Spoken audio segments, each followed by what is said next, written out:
Hello and congratulations on getting access to this video course on how to optimize your videos before making your YouTube videos live.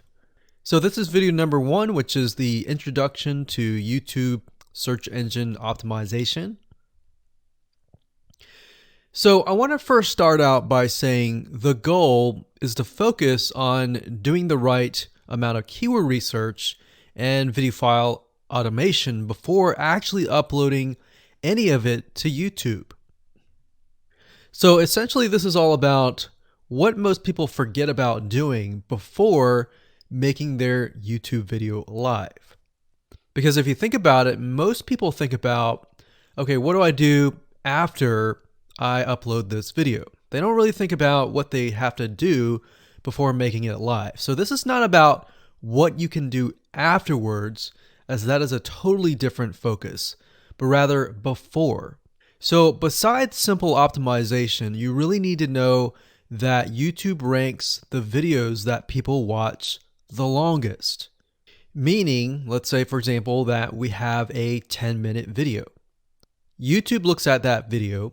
They look, yes, at the likes, dislikes, and comments, but they also look at, okay, do people actually watch most of this video?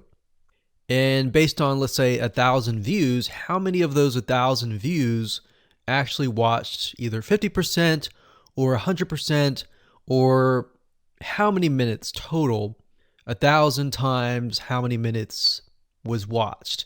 So they really look at how long people watch the videos as a whole. Meaning the more viewers and the longer that they watch, that will get you ranked up further and further up. So instead of focusing on, spammy tactics, tons of backlinks, and all of that, our goal here is to really focus on the user experience. So what I want to do now is give you a quick overview of what's inside this video course. This is, of course, video number 1. Video number 2 is going to be about competitive research, or in other words, researching your competitors to kind of get a better idea of why YouTube is ranking those videos. Video number 3, we'll talk about highly searched keyword terms and how you can find those for your product or service or whatever you're trying to promote. Video number 4, we'll talk about your title and your description. Video number 5, we'll talk about video file optimization. So we're going to optimize the actual file, because each file has essentially information in it. And of course, video number 6 will talk about why your thumbnail is important and how to make it professional and good looking. And video number 7 will talk about video length and why that matters. We talked briefly about it just now, but I'm going to dive in deeper in that video. And of course, last but not least, I'm going to give you a secret tip on how to outrank your competitors in video number 8. So before we get started, I want to talk about what you need to have in hand. You're definitely going to need your product or service and an idea of the niche that you're targeting. You also need to have a video that is ready to be uploaded. And with that said, let's move on to video number 2. Hello and welcome back. This is video number 2. So let's talk about competitive research. You see, the best way to understand how you can rank better is to know what is already ranking in your niche or your market. So what we want to do here is we want to analyze the videos that are on the top.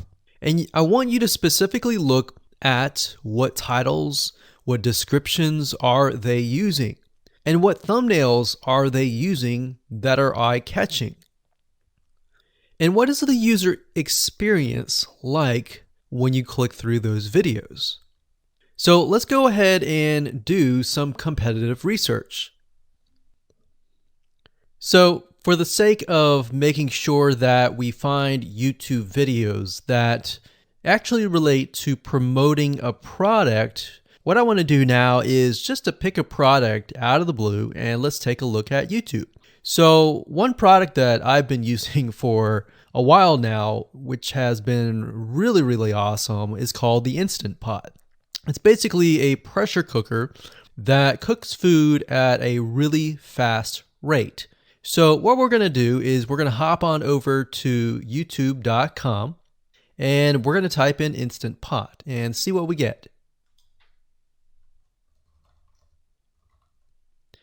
So I'm not going to click enter just yet because I'm interested in getting an idea of what kind of potential keywords that we could rank on, or what potential videos that we can create. And we'll talk more about this in the next video. But for now, let's just do some basic keyword brainstorming and then, of course, do some competitive research. So Instant Pot, we got Instant Pot recipes, we got Instant Pot ribs, Instant Pot roast. So let's just click here and see what we get. Now we can see how to use Instant Pot has 316,000 views right here. Instant Pot chicken, top 6 easiest things to cook in your Instant Pot. Perfect for beginners. All right. So let's just take a look at the top 3. So let's go ahead and open those up. And let's analyze them. So the first one is this one here. And let's pause the video. We'll skip the ad. All right.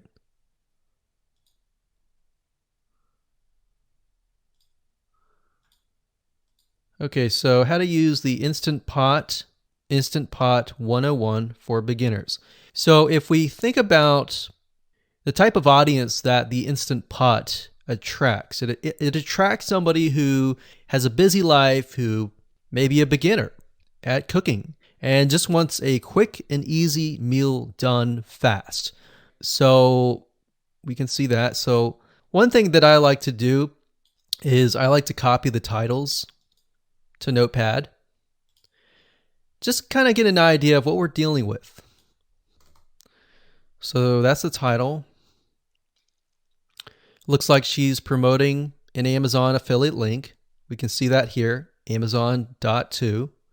We've got Instant Pot hacks, Instant Pot yogurt, and all that. So what she's doing, it's very funny, but she may not realize she's doing this, but what she's using is a method called siloing.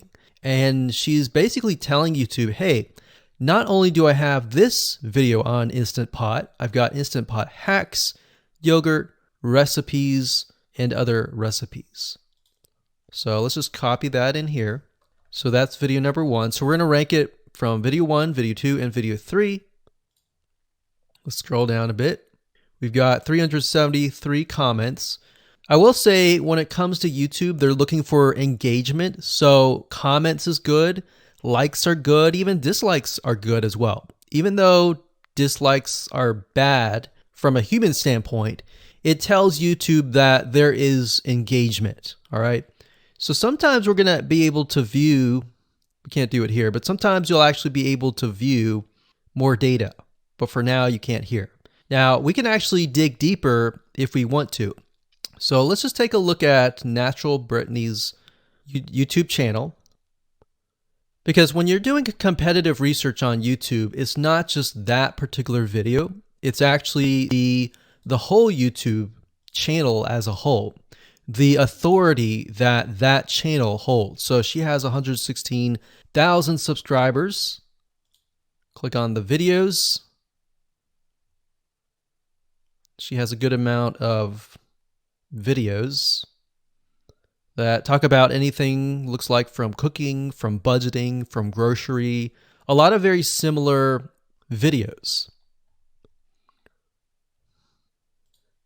So let's scroll down. And now let's go ahead and take a look at the second highest ranking video. So if we go back over to here, and this is the Instant Pot chicken, cook with me, meal planning, meal prepping, Sunday setup. So let's go here, take a look.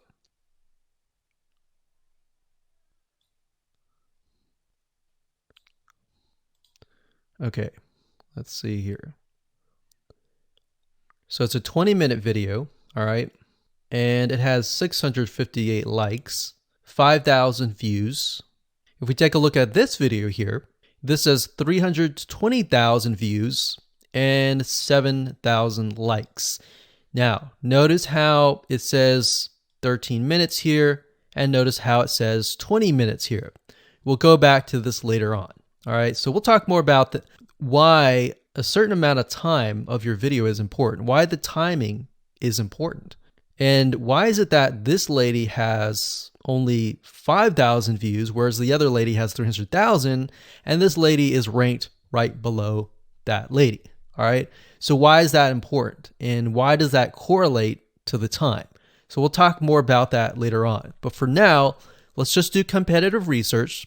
We're not trying to figure things out right now, and go from there. So if we take a look at the description, it says cook with me as I try a new recipe with Instant Pot. So the description contains the keyword. Sunday setup. Looks like she's got some Amazon links.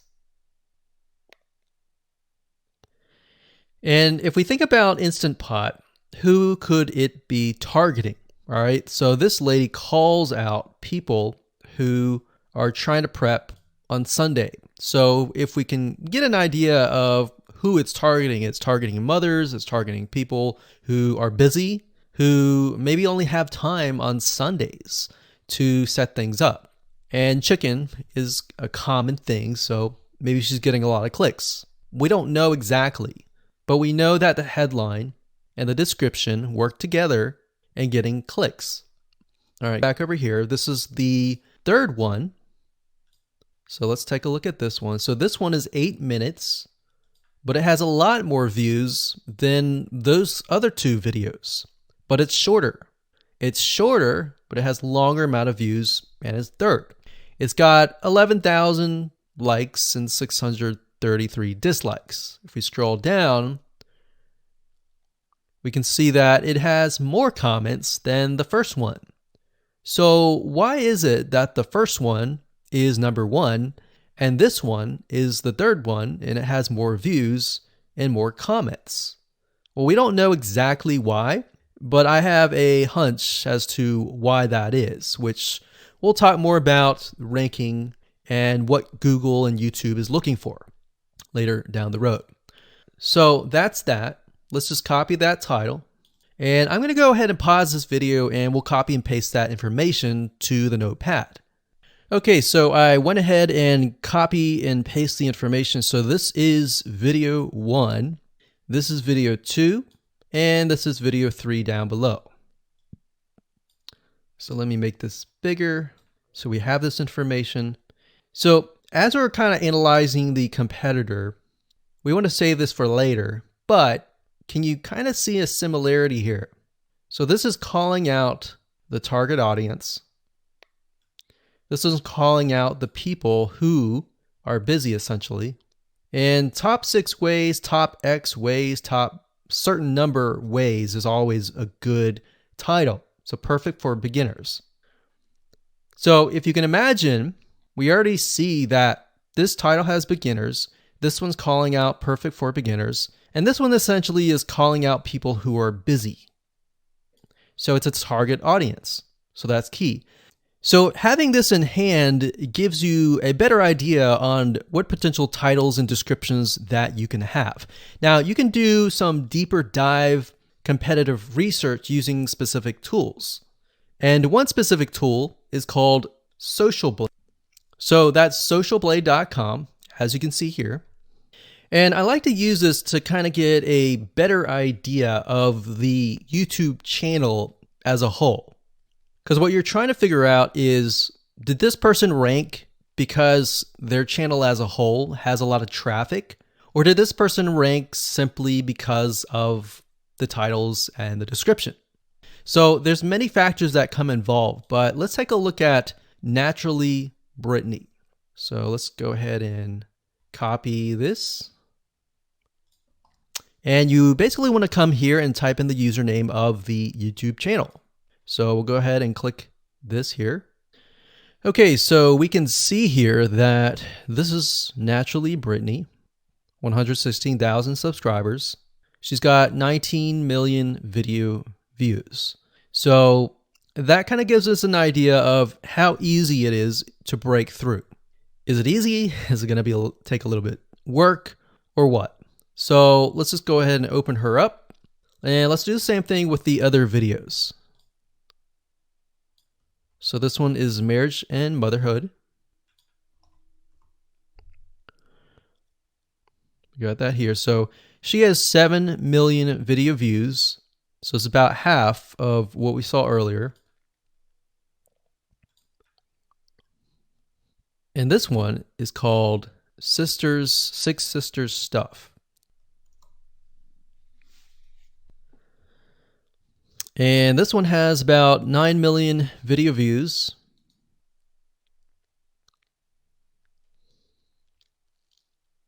So right off the bat, we can see that if we were to rank on the keyword Instant Pot, it's going to take a lot to break through. But the way we can break through is by using essentially subcategories of that keyword. So Instant Pot recipes or Instant Pot chicken recipe, stuff like that. So we can see that each one of these has about 100 to 200,000 subscribers. So you're going to have to be competing against that. Now, obviously, if you have a good size YouTube channel, that will usually mean that you can break through fairly easily. But if you're just starting out, then breaking through on that keyword is going to be a little bit more difficult. So the next question is, what keywords should you use? And we'll discuss that in the next video. Hello and welcome to video number 3. Let's talk about highly searched keyword terms and how you can figure out what your main keyword is going to be, what your sub keywords are going to be. So one mistake that we see that many YouTubers make is simply making their own title and description. I mean, it's natural, right? But instead of deciding what you think will work, why not use what is already working and do some simple keyword research that's not going to take a lot of time, and this way you'll be able to have the right information that will help you rank on the right keywords. Now the big question is, well, how do I find these keywords? So the best way to find highly searched keyword terms is to look at the Google suggested keywords. And they are suggested for one reason, because they are used a lot. So let me show you how to find them and what they look like. Okay, so from analyzing the previous videos with the top 3 videos to kind of get an idea of what the titles were, what the descriptions were, if we look at the 3 and we refer back to this, the question is, what are the commonalities between the titles? Obviously the keyword Instant Pot, but we also notice that the top one and the third one, they all have the keyword beginners. So beginners in Instant Pot. Instant Pot for beginners, all right? So if we go back up here and we go to youtube.com and we type in Instant Pot, what do we get? So when you have a drop down like this is what we call the suggested keywords. And you'll see this in amazon.com, you'll see this in google.com and other major search engines. And what this is high demand and highly searched keyword terms. So in other words, if a lot of people are searching for these keywords, then they'll show up in the drop-down menu, right? So Instant Pot chicken happens to be a very highly searched term. And take a look at this. This one is related to Instant Pot chicken. So that means there's a lot of people searching for Instant Pot chicken. And that might be why this second video is ranked so high. Let's scroll down and take a look. So as we're scrolling down, I also want you to kind of keep an eye on the thumbnails because the thumbnails are key. So we got top 6 easiest things to cook in your Instant Pot. And I'll say as an Instant Pot user, I really didn't know what recipes were out there that would fit the Instant Pot. Because the Instant Pot, the way it cooks is it pressurizes the food, and you need a little bit of liquid inside it to pressurize.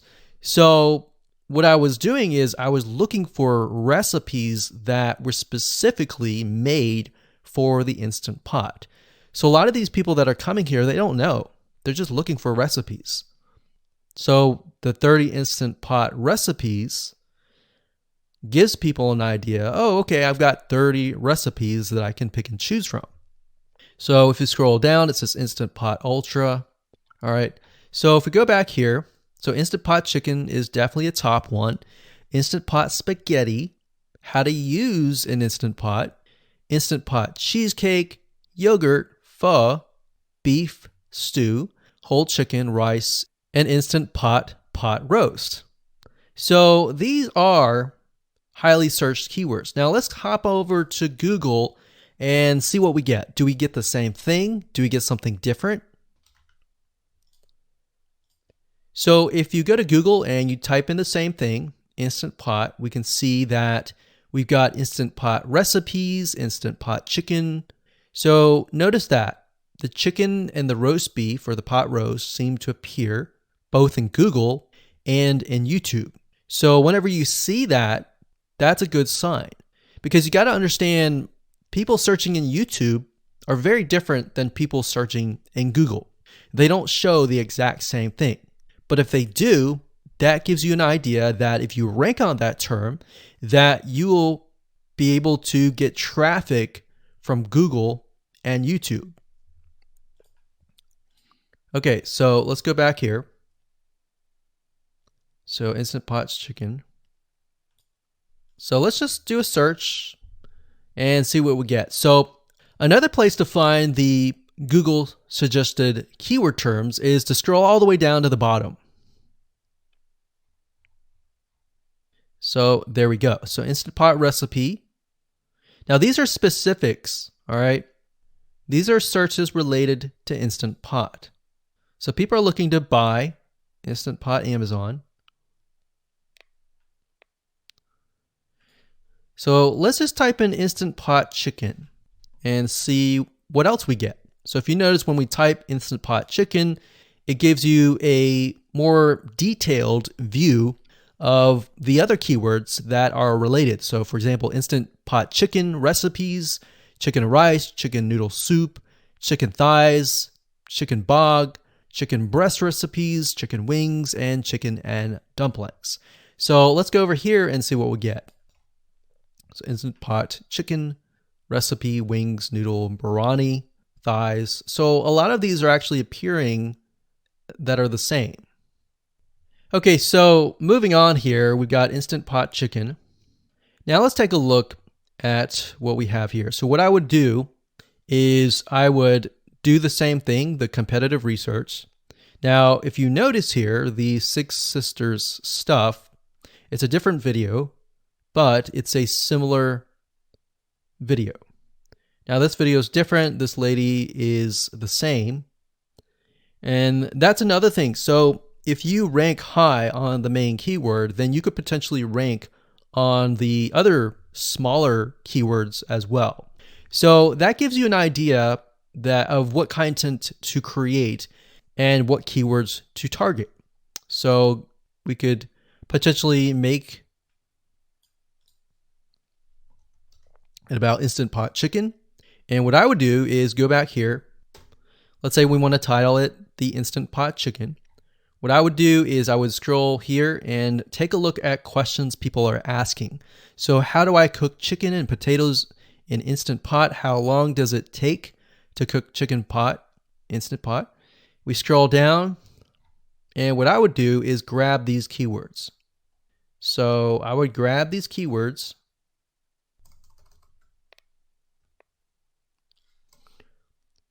So what we want to do is we want to have a main keyword, and then we want to have sub keywords.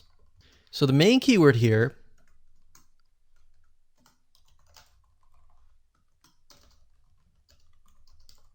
would be Instant Pot Chicken.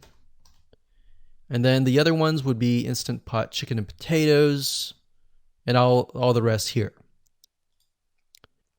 So having these in hand will give you a better idea on how to go about creating your titles and your descriptions so that you can target specific keywords, and that you're not like any other YouTuber who is simply making up titles and descriptions just out of your head. So this way you can be strategic and rank effectively. Hello and welcome to video number 4.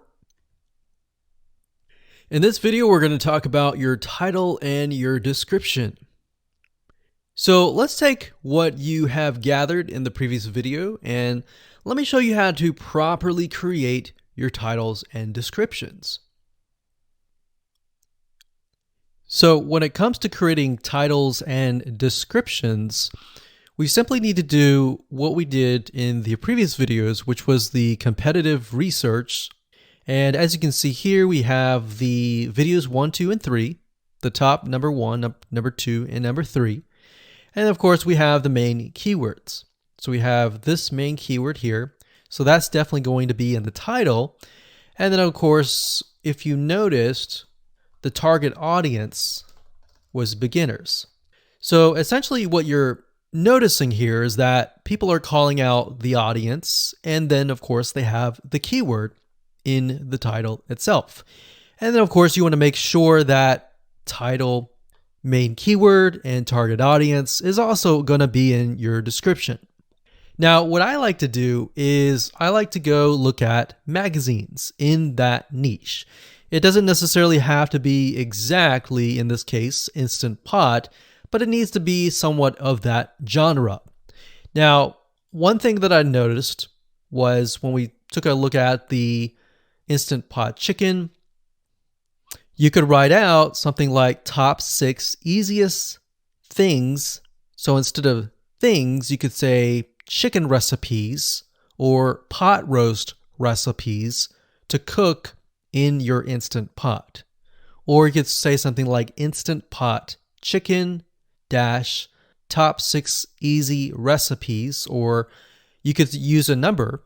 People like numbers, especially knowing that somebody gets an Instant Pot for the sake of saving time.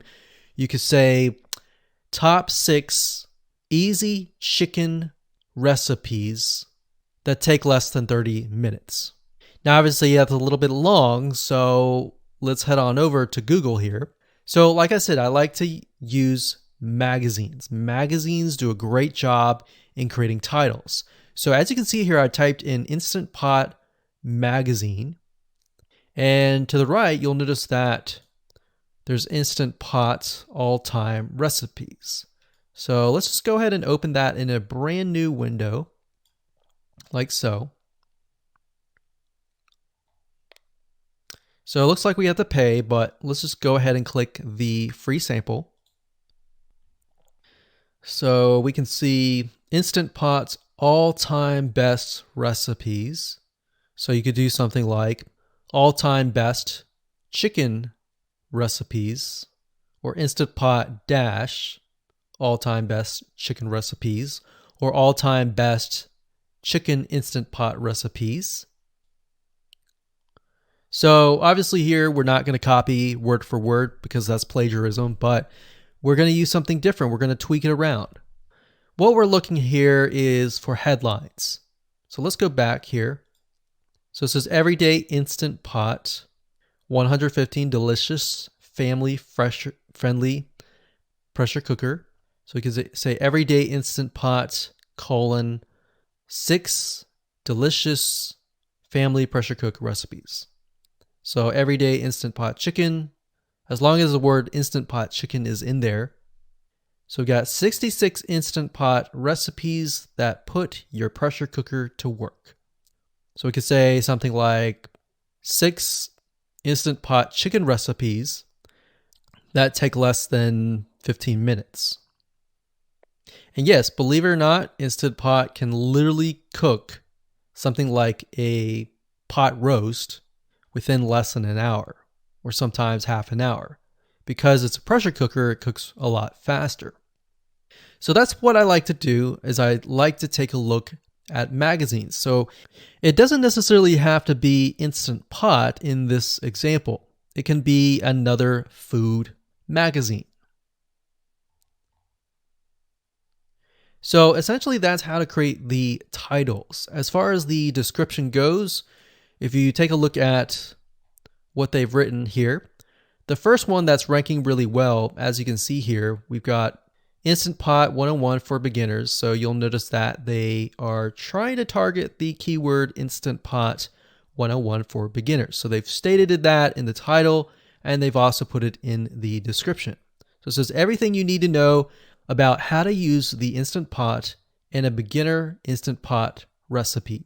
So notice that they use the keyword beginner Instant Pot twice. And then, of course, they got Instant Pot hacks, Instant Pot yogurt. And what they're essentially doing here is they're linking to other related videos. Now, Google's smart enough and YouTube's smart enough to have an algorithm to read the description and think, okay, they've got other videos that they've created that are related to Instant Pot. This video must be good, or this channel must have a lot of relevant information. So we're going to rank it a little bit higher because it's going to give people what they want to see. So now we look down here, it says Instant Pot Chicken. So this is the lady who is ranking really high on Instant Pot, but also Instant Pot Chicken. So it says cook with me as I try a new recipe with my Instant Pot. So we can see the keyword Instant Pot here. And as you can see, the description is really written for the user, but it contains the keywords that are necessary. So you don't need to write something like Instant Pot Chicken or something that's just a bunch of garbled information. You want to make sure that the title and the description attract people first and foremost, and then embed the keywords within. So the third one, we've got top 6 easiest things to cook in your Instant Pot, perfect for beginners. So it says, today I'm sharing with you the 6 easiest things to cook in your Instant Pot. So you can see here, the title is here, but the title is also in the description. It says, now these are perfect if you are just starting out or even had the Instant Pot for a while. So you can see the keywords that are embedded, but it's really written for the user. And that's the way it should be, because the title and the description will actually show up in the YouTube search engine, as you can see here. So we've got the title, we've got the description. So we want to make sure that the first sentence in your description is catchy as well. Hello and welcome to video number 5. Let's talk about video file optimization. Did you know that all files contain data that tells YouTube what your video could be about? Let me show you. Okay, so the way that YouTube gets an idea of what your video is about is by transcribing it. And for the most part, it can usually figure out what your video is all about if you have voice and speaking in it. Now, you can go one step further by adding what we call video file metadata. It's very similar to a website metadata. So for example, if you right click on any website and you click on View Page Source, up at the top, you're going to see a lot of what we call metadata. So right here, we can see the name, the title, the description, and all that information. So what that does is it tells Google essentially what your website is all about. So very, very similar in this case of what we're doing here. So what we're doing here is we are taking the video file that you have created and embedding it with more information. So besides the title and description, YouTube will be able to read the metadata inside of your video. So it'll make a little bit more sense when I show it to you. Now, it's really hard to find software out there that allows you to embed metadata except for a few.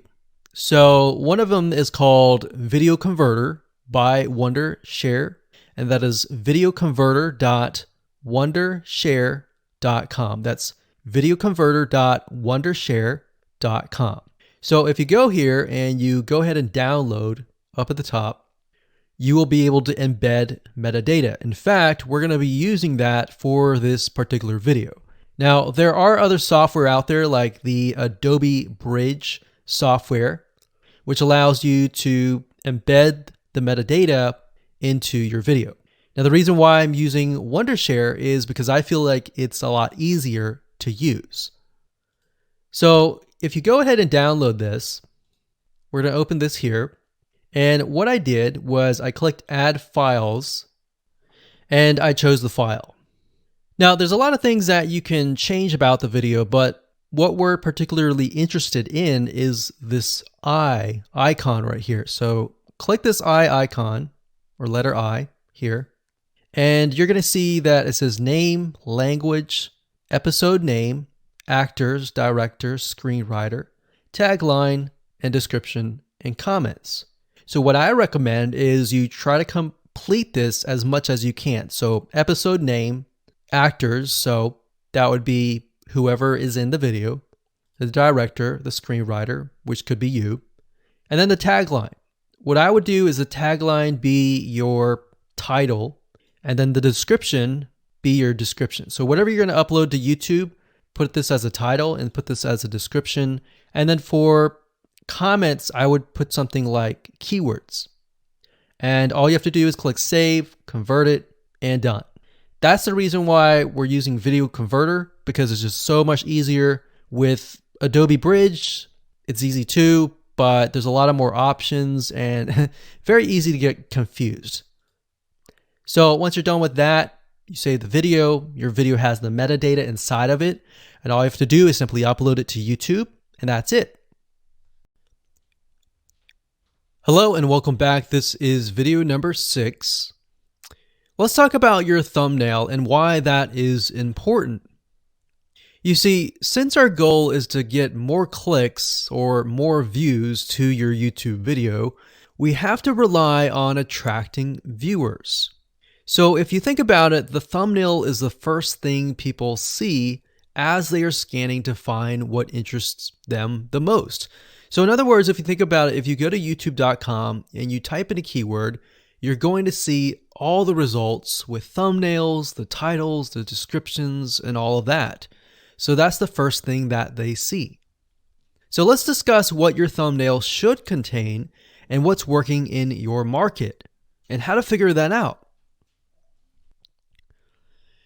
So when it comes to having a thumbnail, you want to make sure that it is eye-catching, meaning it shows somebody what they want. So if Instant Pot Chicken is your main keyword, you want to make sure that your thumbnail has something in it that entices them. So it's good to have the keyword or the title in it. So you can see right now the way YouTube works is they have an initial title or an initial thumbnail, and then after that you can see motion. So if I put my mouse over it, you can actually see part of the video, which makes it a lot more engaging.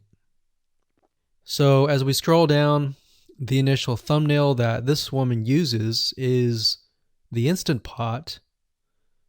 And then this one here, it says Instant Pot recipes. So Instant Pot.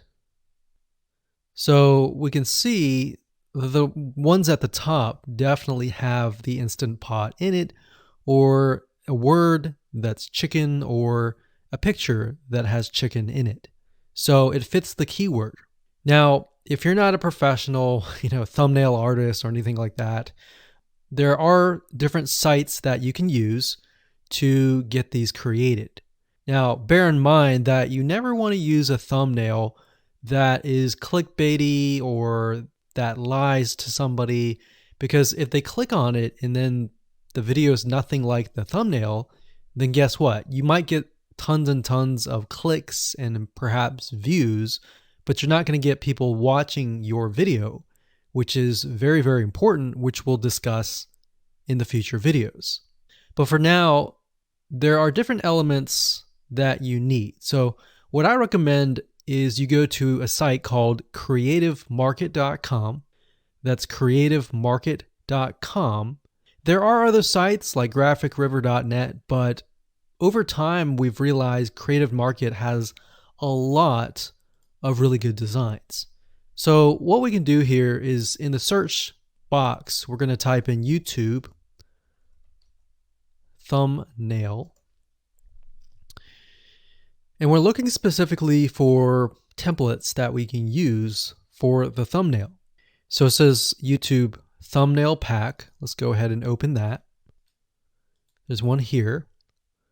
There are end cards, but that's a little bit different. That basically comes at the very end of your video. So we got urban thumbnails, different types of thumbnails.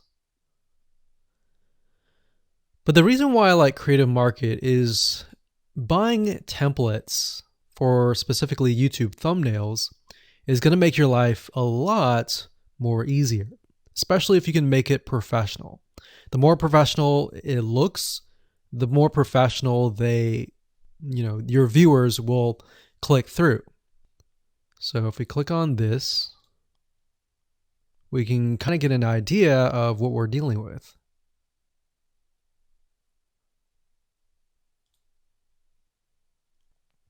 And here's more thumbnails here as well. Now, over time, we've realized with YouTube thumbnails, more and more designs are becoming minimalistic, meaning it's not too fancy, but it's got just enough information to tell the person what it is all about. So it could have text, it could have pictures, but you really need to know what your YouTube video is about before you can create your thumbnail. In fact, I recommend that you create your YouTube video first and then you create your thumbnail so that you can make sure that you attract the right person. Now, what we found a little bit of a technique is to create a thumbnail that is related to essentially the end, meaning if you're creating an Instant Pot chicken recipe, you might want to show the chicken already cooked. So essentially what people get if they click through.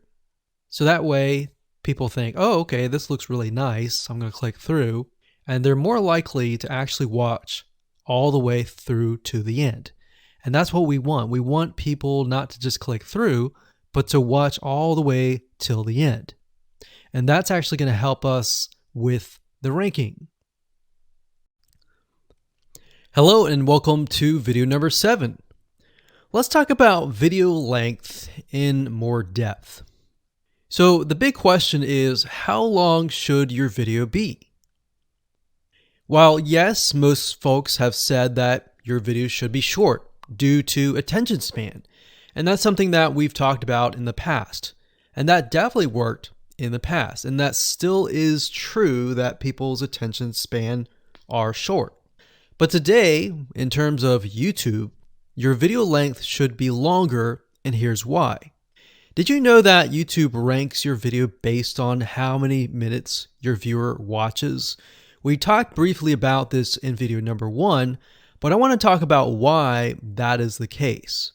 Statistically speaking, most people that we have found, based on statistics that we have seen in YouTube, most people watch about 50% of a video.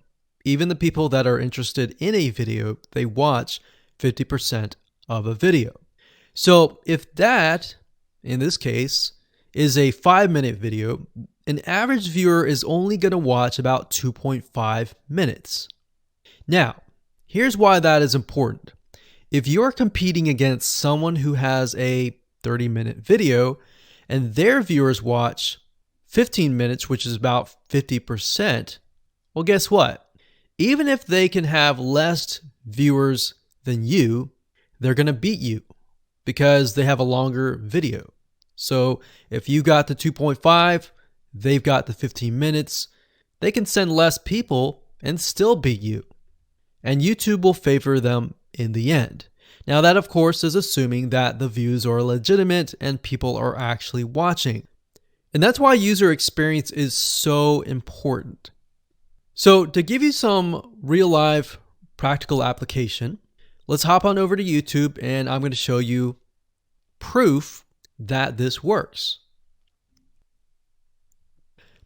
Okay, so let's take what we learned and what we just discussed and apply it to some real life practical application.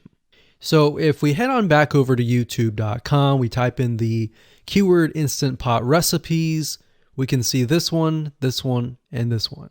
So let's go ahead and open these up. So we got this one, and this one. So that's 1, 2, and 3. The first one has about roughly 8 minutes or 9 minutes. We'll say 9 minutes. The second one has about 27 minutes. And the third one has about 20 minutes. Okay. So essentially the second and third have about double the amount of time. So like we talked about, most people watch about 50% or less, and then they quit. That's the average, right? So if that's the case, this person here, even though they have more views, see that? 800,000 views, even though they have more views, they're competing with somebody with a 30-minute video. Essentially, it's 27 or 28, but close to 30. So if we round that, we'll just say this is 10, this is 30, and this is 20. All right, so let's keep it at even numbers. So if that's the case, there's 4 minutes here, 15 minutes here, and 10 minutes here. So this means that the person with the less amount of minutes, they're going to need a lot more views and a lot more people watching it. So in total, if this person has, obviously this person's number one, but what I'm saying here is because YouTube looks at how many minutes are watched, if this person had 800,000 views, and this person had only half of that amount, but had more than double this amount, this person right here would most likely rank higher. So see that? Only 100,000 views, 15 minutes. This one here, 20 minutes, only 6,000 views. So you might ask, well, shouldn't this be maybe number one? Not necessarily. If we really look at it, so we've got 800 times 4 minutes, and that's not going to be exact. I mean, we could even take 500. And this is definitely going to be number one. And this is definitely going to be number two based on the information. But this person, because they have a long enough video, even though they have less amount of views, they're still able to rank pretty high. So this is based on one of our YouTube channels, which has over 9 million of minutes watched. And based on that, that's what we've seen. Now, there's other factors like likes, dislikes, comments, and other things like that, titles and descriptions. But that's a big, huge ranking factor because it legitimately tells Google and YouTube, hey, this YouTube video is legit. Not only people are clicking on it, they're actually viewing it. And they're viewing at least about 50% on average. So that's why the video length is important. Now, you don't want to make a long video just to make a long video. You might want to make a video that has really good content. And that's the goal. It's not based on spammy backlinks or anything like that. It's based on providing real value. Hello and welcome to video number 8. So just want to say congratulations on reaching the end of this video course. We're going to talk about a secret tip that you can use to outrank your competitors. So we briefly talked about why having a longer video was important, right? So one secret tip that we can give you is that what we have found that works is the following.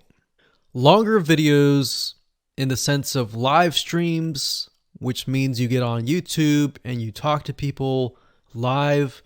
You have webinar replays and videos where people expect them to be longer. So in other words, people are expecting these to be longer. If you make a normal video that people expect to be 5 minutes and you make it an hour, then you're not really going to hit that 50%. But when you have a live stream or a webinar replay, usually people typically expect it to be at least 1 hour. So because people expect it to be 1 hour or longer, they expect to take time out of their busy schedule to actually watch your longer video. And what we found is these work really well compared to the average video. So let's discuss what you need to do in terms of software or even web applications that you need to create live streams and webinar replays. So in order to create a YouTube live stream, you're going to need to have a broadcasting software. There are many. You can go to YouTube and type in live stream, how to set it up, and there's a lot of videos on that. But this is one particular one that we have used and that has worked really, really well for us. It's called Open Broadcaster Software, and it's free, best of all. And that is located at obsproject.com. So as you can see here, there is versions for Windows, Mac, and Linux. So it's simply as easy as downloading and you can start streaming. So the reason why you need this software is basically what it does is it connects to the YouTube live stream system. And when you're ready, you click record and you're good to go. Now, I'm not going to go in depth on how to use this product just simply because there are so many different options and so many different ways of using it. Now, like I said, the tip is when outranking your competitors to have longer views. This is good for kind of a face-to-face talking head type long video. Now, if you want to use a camera, you can do that. If you want to do something like screen capture, meaning you're going to show your screen, then you're going to want to use something like GoToWebinar. And you can go to gotomeeting.com/webinar to do that. Another tool that we have used, which as of now, it is free, and who knows, it could change. So GoToWebinar does cost money, but it's a nice way to kind of engage with people. So this is the route that I would go if you are engaging with people. If you're not engaging with people and you're simply doing screen capture, there is a tool called Use Loom. Let me show it to you. So useloom.com. Loom is essentially a Chrome plugin, and what it does is it allows you to record your screen. It's super easy to use. In fact, it's super, super fast.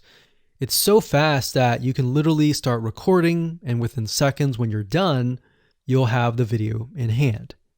And you can download the actual video file to your computer really fast. So those are the three options that I would go to, and really depends on the avenue that you want to take. So like I said, create a longer video, but just don't create any content. Make sure that the content is valuable because you want to make sure that people watch all the way through. Or if not, watch at least 50%.